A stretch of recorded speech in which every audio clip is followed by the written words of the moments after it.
欢迎来到新兴消息频道，请订阅频道，所以大家不要错过当天最热门的新闻。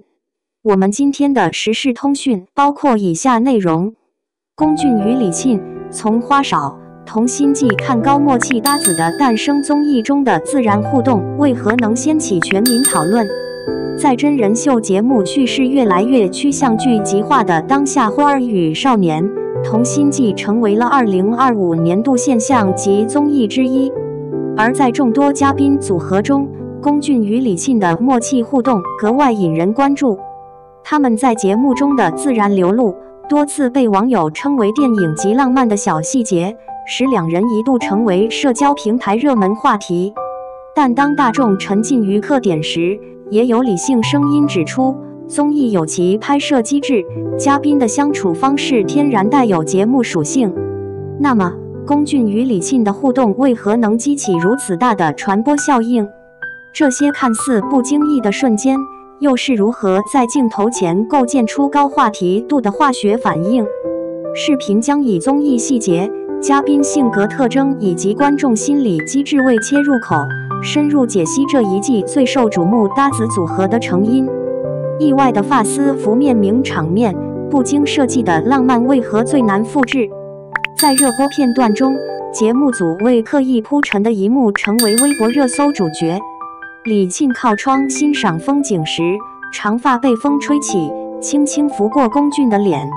按常理，嘉宾在面对突发的小身体接触时，多会下意识避开以保持礼貌距离，但镜头中的龚俊不仅未闪躲，反而微微侧头，与李沁对视数秒。两人没有任何对白，却构成了近乎偶像剧的镜头语言。网友因此调侃，导演都拍不出这种自然感。双引号。事实上，这一段之所以能爆火，原因包括：一、非表演式反应最能触碰观众情绪。镜头前的明星通常具备较强的自我管理能力，而突发场景中捕捉到的微表情与下意识动作更容易被视为真实。二、影像语言加成。光线从窗侧洒下，两人视线相对的角度近乎符合影视美学，网友自然带入浪漫叙事。三、稀缺性。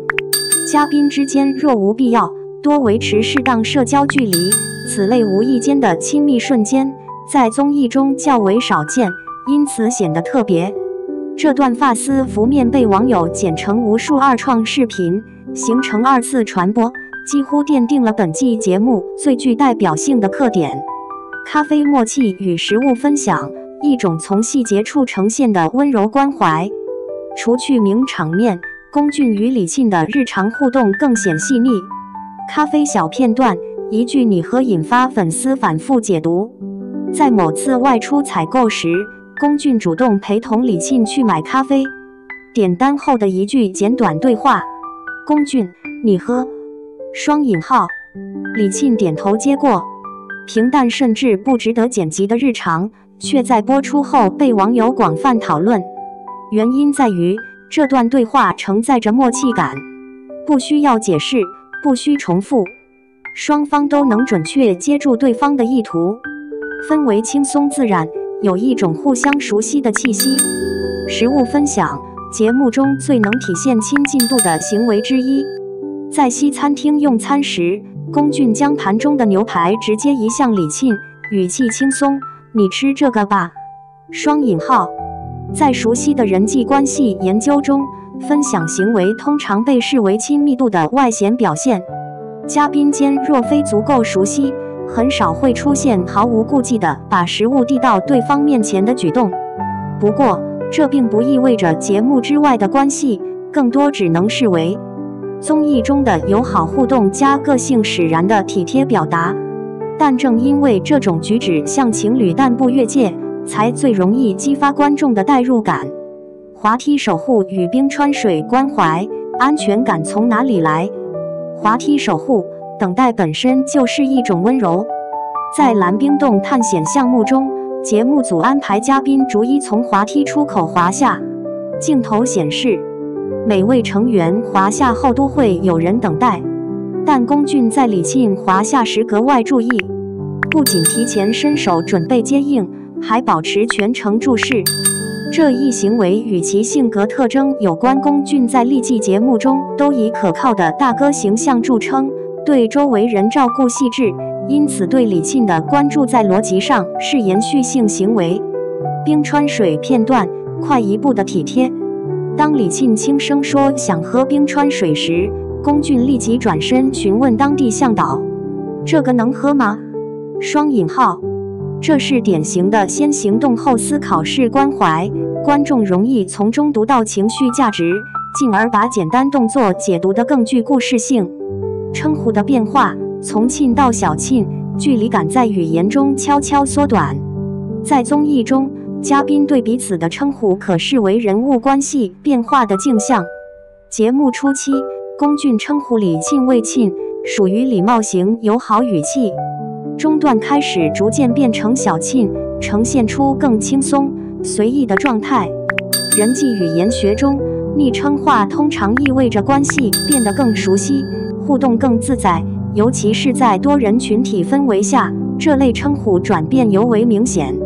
但需要强调的是，称呼变化更多是节目拍摄周期内关系自然增进的体现，并不等同于节目外的私人关系。然而就综艺叙事来说，它确实强化了搭子感。画室独处与埃及夜市被环境强化的默契氛围。在埃及夜市行程中，两人一度脱离大部队，进入狭小的纸画店。镜头拍到他们低声交谈，并肩挑选画作。这种只属于两人的空间在综艺中具有天然话题性，因为狭小环境降低社交距离，远离团队使镜头聚焦于两人，氛围柔和，更易产生故事感。该段落虽不具戏剧冲突，却让不少观众认为两人相处舒适，气场合拍。为何他们的互动能引发如此广泛的客点效应？要解释这一现象，需要从3个层面分析。一、节目气质与两位嘉宾的性格高度契合。李沁温柔安静，情绪稳定；龚俊自然爽朗，细节体贴。两人都属于让人相处轻松的性格，在镜头中不刻意、不抢戏，使得互动显得柔和又真实。二、不越界的亲近最易激起客点。他们的互动既不像情侣那样直接，又超越普通同事式礼貌，呈现一种让人遐想但不过分的中间状态。这正是综艺最容易出 CP 的关系类型。三、当季节目缺乏强戏剧冲突，观众自然把注意力投射到柔性互动上。花少，同心季整体以治愈、旅行、美景为主，缺少争吵与矛盾。在这种信息密度较低的节目环境下，观众更容易关注细节性情绪表达。理性视角，综艺镜头不是现实，互动也需放在节目语境中理解。尽管两人互动引发大量讨论，但必须强调，综艺拍摄具有剪辑属性，部分氛围经过强化。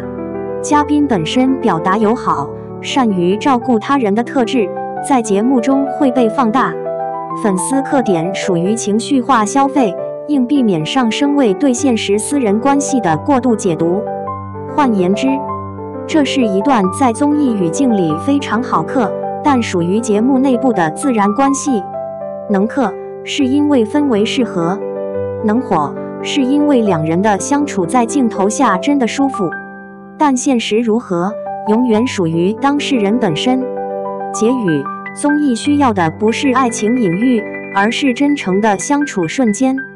龚俊与李沁之所以成为同心季的高话题组合，不是因为刻意营造浪漫，而是因为他们在长途旅行中的每一个小举动，都呈现出一种轻松自然、互相尊重的互动方式。这是当下综艺稀缺的内容，不靠冲突，不靠炒作，而是靠真诚的温度吸引观众。在快节奏的社交媒体时代，人们更愿意为这种自然的好感买单。或许，这正是两人互动能产生巨大传播效应的根本原因。